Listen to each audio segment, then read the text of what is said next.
Hey guys, welcome back to the channel. If you're new here, I'm Shiny and do reactions to videos across the globe. Please endeavor to stay tuned. So in today's video, we'll be checking out Kirk Humiliates rest-beating sociology students. Yeah, already know how amazing Kirk is. Before we dive into the video, please like the video, share and comment. So without further ado, let's dive into the video. So please watch it till the end. Did you think that slavery and ensuing Jim Crow laws had a lasting impact on the black community in the United States?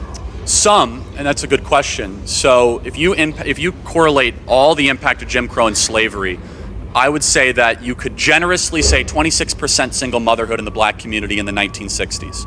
So about 26% of all black babies born in the 1950s and 1960s were born to a single mother. Now it's 77%. So I would ask you, why did it jump 50 points, 50%, since the Civil Rights Act as America got significantly less racist?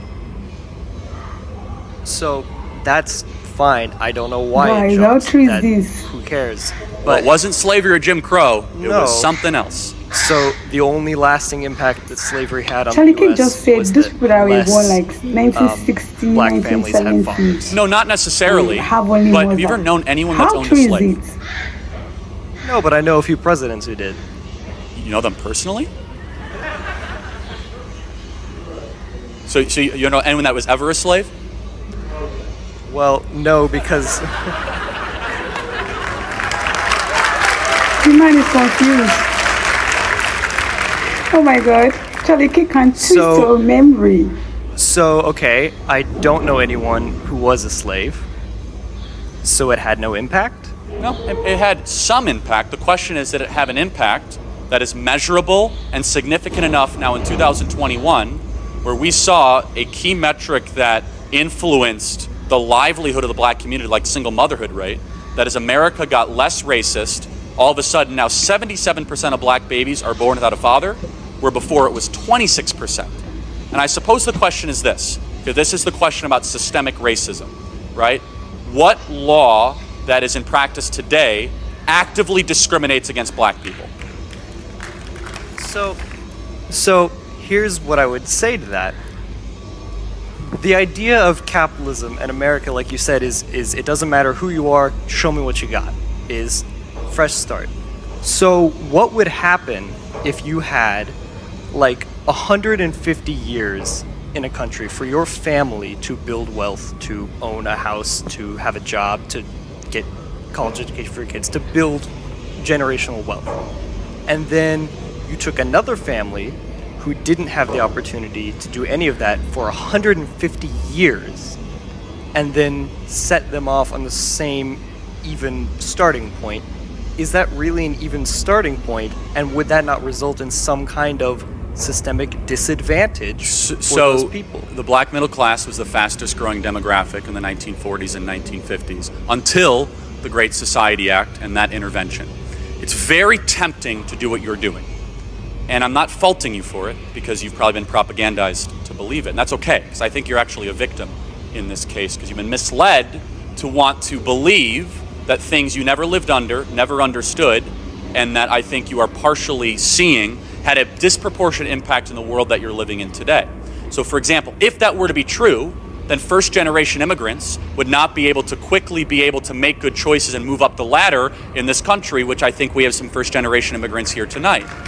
Now, let me say this, that this idea that America is systemically racist to the core would also be quickly debunked by the fact that more blacks have legally immigrated to America since the 1980s than ever were here brought as slaves. Over 2 million blacks from the Caribbean and from Nigeria and from Western Africa have come here to America. So the question is, why is it that in every statistic that you could probably rattle off, are black people doing worse than white people? What is it?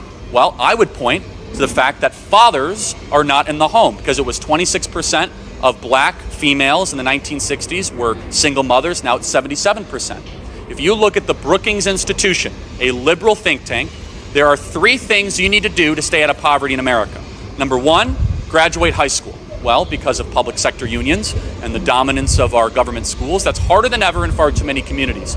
Not just black communities, not just Hispanic communities. The second thing, get a job, any job. And the third thing is to obviously not to commit crimes, but to try to get married before you have children. And so some of what I believe has contributed to the downfall of some of these communities has nothing to do with white people with the neck on black people. Instead, it's the following: fathers no longer being in the home, the rise of sexual anarchy that came in post-1960s liberalism that removed this idea of sex being confined to a marital relationship to be gratuitous and everywhere. All of a sudden you've seen an increase in not just the birth rate, but the single motherhood rate and abortion alongside of it. I would just ask this question, I'm just curious. How much do you think outputs are based on people's decisions, based on the advantages they're born into? I mean, as someone who's taken introduction to sociology, your life is greatly influenced by what the conditions you're born into. But I promise this will be the last thing. Wow. You say there's less fathers in the home of many black families, Yes. and that's the issue. So what do you think is keeping fathers out of the home in those? It's a great question. Do you think it could be over policing and police arresting disproportionately? We went through this, everybody. Do you think it could be law enforcement disproportionately enforcing laws in black neighborhoods and arresting more black males than any other demographic? So blacks are actually under-arrested and under-policed per the percentage of crimes they commit. We talked about some of those numbers. But let me tell you one thing in particular. In the Great Society Act, we decided as a civilization to subsidize single motherhood. In the 1960s, we told black women, you no longer need to be married to have children, you can get married to the government. And we saw a dramatic escalation and increase of the deterioration of the nuclear family and a replacement of that of the nanny state and the welfare state. And I would say this, that every single activist group that steps up, that talks about systemic racism and oppression, if you look at the data, purely the data, if there is a movement to put black fathers back in the home and to try and challenge the sexual anarchy that came in the post-1960s and had a more prudent and pious view of sexual relations in America, which is a very unpopular view, by the way, for most Americans, but it's true that before the 1960s, sexual relations were, at least culturally, supposed to always be confined to marital relationships. The more gratuitous that we have been in trying to catalog it in media and in pop culture and in Hollywood and yes, in schools, then all of a sudden you have seen people say, well, why do I need to get married for that? Marriage is the bedrock institution, and strong families create strong communities, which create strong civilizations. And this is why immigrant communities that have come to America, and first-generation immigrants, they're able to move so quickly up the socioeconomic ladder because they might not have wealth, they might not have big bank accounts, they might not own a lot of land, but they have the thing they know that will keep them together, which is a family that will not be broken up at any means necessary. I'll finally say this. Let me just say this. No, I want to thank you for coming, because it took courage to ask that question. I'm just going to ask you to do one thing. Please forget everything you learned in Introduction to Sociology 101, because it was likely all garbage. So thank you so much. Wow, guys. Oh my goodness. Did you hear Charlie Kirk? Oh my God. He said these people that were born 1970 something, 1960 something, without a father are slave. They are slaves. How true is it? What do you have to say about this? What input do you have to put in this? Do you have to contribute in this video? Oh my God, is Charlie Kirk really right? Is it that all those people that were born in 1970s, 1960s, without a father are slave? And the other guy asked a question: Is it that the father wasn't around, something of that kind?